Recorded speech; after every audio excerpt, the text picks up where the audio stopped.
Hello, my name is Andrew Perkins. It's great to be able to present to everybody. I know we haven't met, but it has been good getting to read your opinions over the past several months on a wide range of topics related to China. My paper is on an analysis of the Big Three Airlines performance in the post-reform era. So I'll be covering the reform era from 1997 with the creation of the Chinese SOE Airlines. I'll give a little bit of a background before the creation of the SOE Airlines, and then I will cover their profitability and performance post 2008. So my research question is, how have SOE reforms impacted the airline's success and market performance in China? So when we look at the reasons, we look at prior to 1997, China had a large volume of airlines, which increased competition, reduced profitability, and limited the economy of scale, creating major losses for all airlines. Post 1997, we saw the creation of the Big Three SOE Airlines, Air China, China Eastern, and China Southern through mergers and acquisitions. And then we saw the CAAC move into a purely regulatory role, which kind of moved them away from a dual role of management and regulatory. And then investments into the Big Three airlines, allowing them to acquire relevant experience needed to run an airline. And then finally, just a review of how the SOE reform has been successful in the airline industry. So the 4 points that I will be covering will be China before reform with the creation of the CAAC, and then how an overpopulation of the industry caused major problems, how the air industry adopts the national champion policy, which we can see in many other SOEs as well, and how it was successful for the Big Three airlines through mergers and acquisitions of the smaller airlines. And then an overview of the Big Three and their current business state, and then an examination of the only major private sector firm, Hainan Airlines.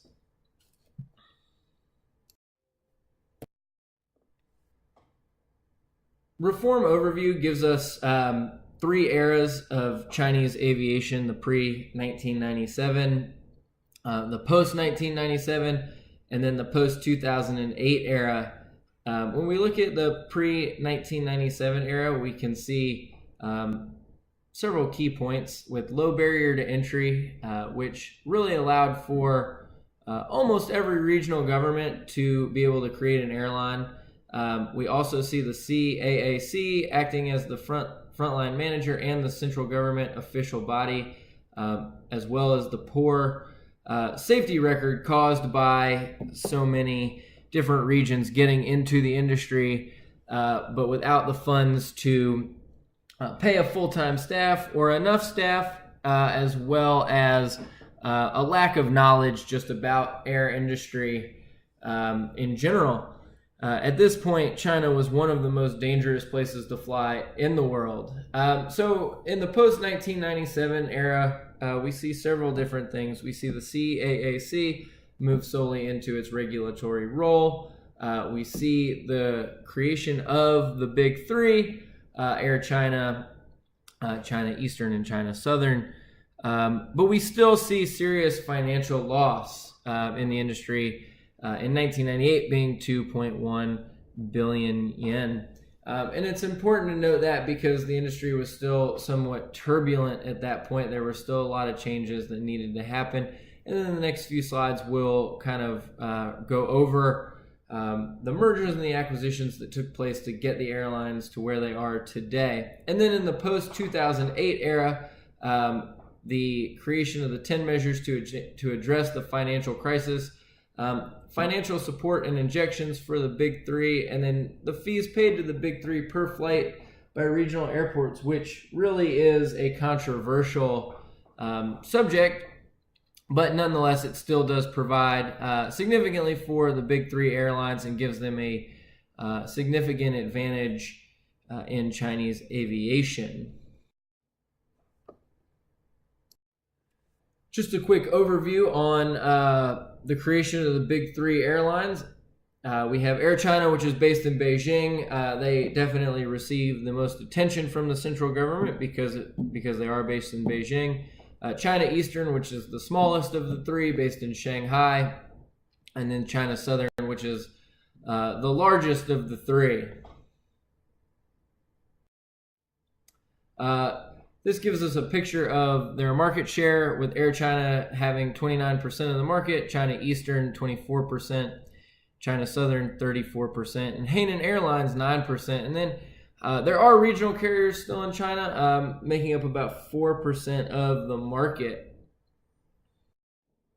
Air China, the first airline that we will analyze, really did see significantly positive effects from the airline reform in the early 2000s, and they benefited in 2008 as well with serious injections of cash from the CAAC. We can see that how they benefited from Southwest Airlines, Zhejiang Airlines, and then absorbing the China National Aviation Corporation as well.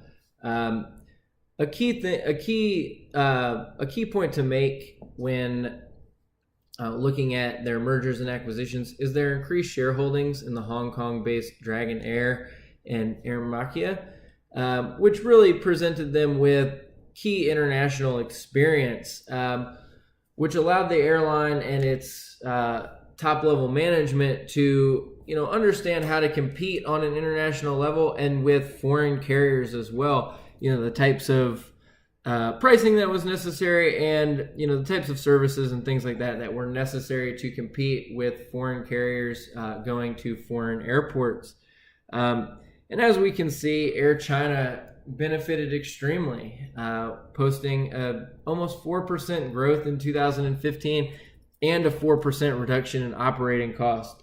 They really have come out on the other side of this kind of early 2000s reform period and the 2008 reform period as well, doing significantly well and commanding about 29% of the market share.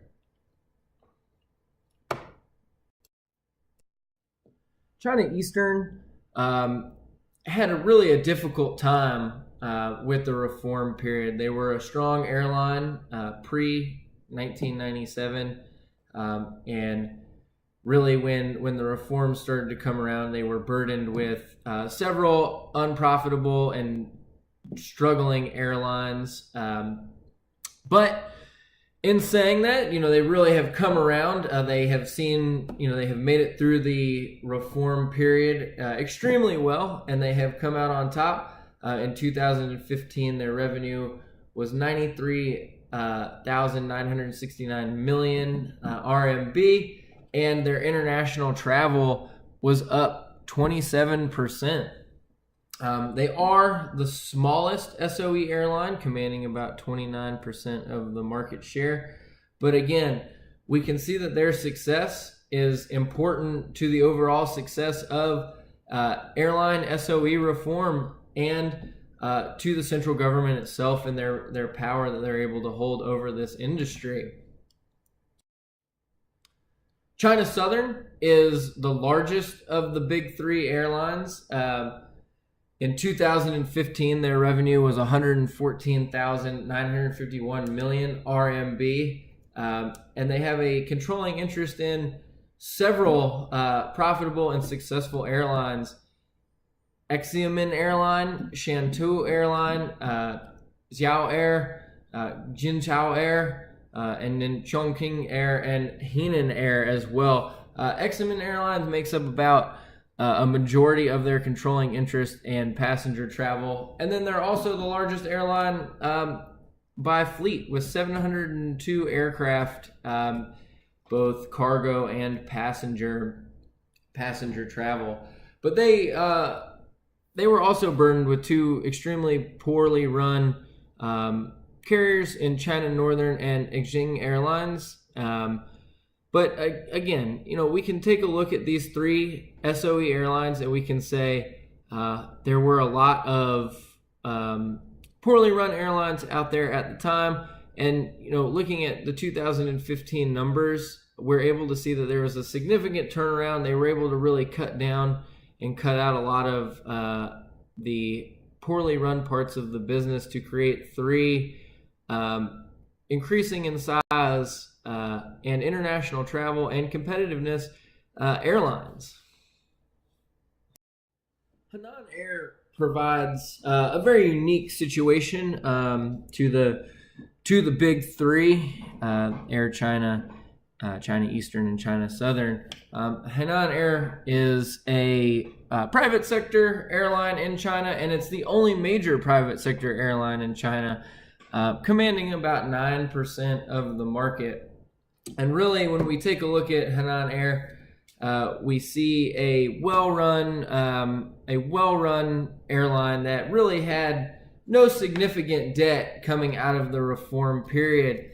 We also see them participate in mergers and acquisitions, just like the Big Three, and they fill their role in the Chinese air industry in a very good way. They mostly focus on domestic and regional routes, as well as more specialty flights, such as Lucky Air, which is a low-cost airline that they acquired, and Deerjet, which is a business travel airline that they also acquired.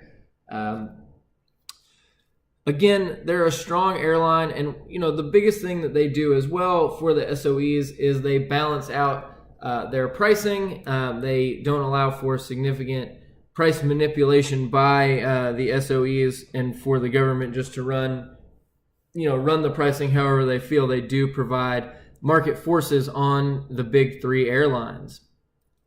So when we look at Henan Airlines, it is important to see a very successful private sector airline in China, one that does rival the Big Three, and they are a champion of the people. The people look at them as a great private sector achievement.